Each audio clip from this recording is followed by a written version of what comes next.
আল্লাহ তুমি কেমন বিচার করতেছো এই বৃদ্ধ বয়সের ইসরায়েলের শিশু সন্তানকে পিতার হাতে জমা করতেছো।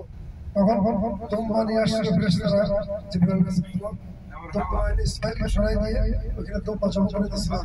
সেই স্থানটা আমরা উত্তর করলাম এবং কিছুক্ষণের মধ্যেই আমরা দেখতে পারবো জামরা যেটাকে বলে, যেখানে শয়তানকে পাথর মারতে হয়।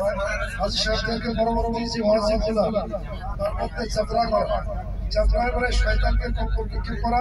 প্রথম দিন শুধুমাত্র বড় শয়তানকে 7টা, পরের 2 দিন ছোট শয়তানকে 7টা, মেজু শয়তানকে 7টা, বড় শয়তানকে 7টা, 21টা। আবার তৃতীয় দিনে বড় শয়তানকে, ছোট শয়তানকে 7টা, মেজু শয়তানকে 7টা, বড় শয়তানকে 7টা, 42টা। আর ওই প্রথম দিনের 7টা, এই 49টা পাথর। আর যদি কোনো ব্যক্তি 12 তারিখ মাগরিব সূর্য ডোবার আগে এই মিনারে স্থান ত্যাগ করতে না পারে, তাহলে তার উপরে ওয়াজিব হয়ে যাবে, সে এখানে অবস্থান করবে এবং পরের দিন পাথর সূর্য ঢলার পরে পাথর ভেঙে তারপরে যাবে। এখানে অনেক সাথে ভুল করে প্রথম দিন সূর্য ঢলার আগে করতে হবে, আর পরের দিন সূর্য ঢলার পরে অক্ষ হবে।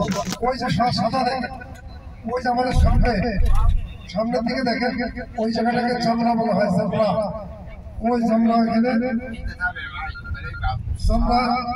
জামরা সাগীর, জামরা উস্তাদ, জামরা জামরা, 3টা জামরা আছে।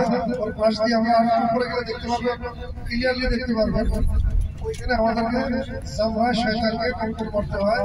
এটা কখন থেকে এই শয়তান 3বার ধোঁকা দিয়েছিল হযরত ইসমাঈল আলাইহিস সালামকে।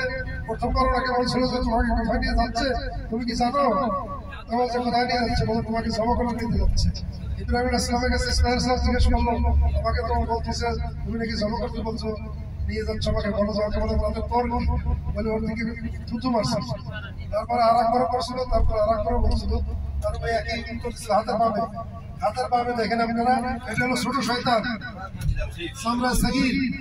হাতের পাবে দেখেন, এখানে সাদা সাদা ওই যে টুটির মতো দেখা যায়। এখানে নিচতলা, দোতলা, 3তলা, 4তলা, 5তলা, এই 5টা স্তরে এখানে শয়তানকে পাথর মারা হয়, সুন্দরভাবে পাথর মারা হয়। আমি এখানে সেন্সেট হতাম এবং সব মারা যেত। আল্লাহ রহমতে এতে নিরাপদ হয়ে গেছে। এখন মানুষ মারা যায় না। একমাত্র সালে একটা ভুলের কারণে কিছু লোক মারা গেছিল। আমিও এই মিছিলে দেখলাম, জানতেছিলাম।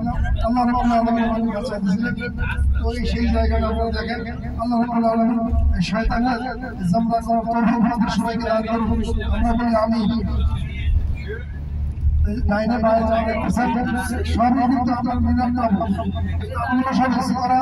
এখন কিন্তু অনেক কষ্ট নাই এবং প্রত্যেকটা আমাদের ভিতরে নামাজের স্থান, খাওয়ার স্থান, ইস্তেঞ্জার স্থান, সমস্ত কিছু আছে।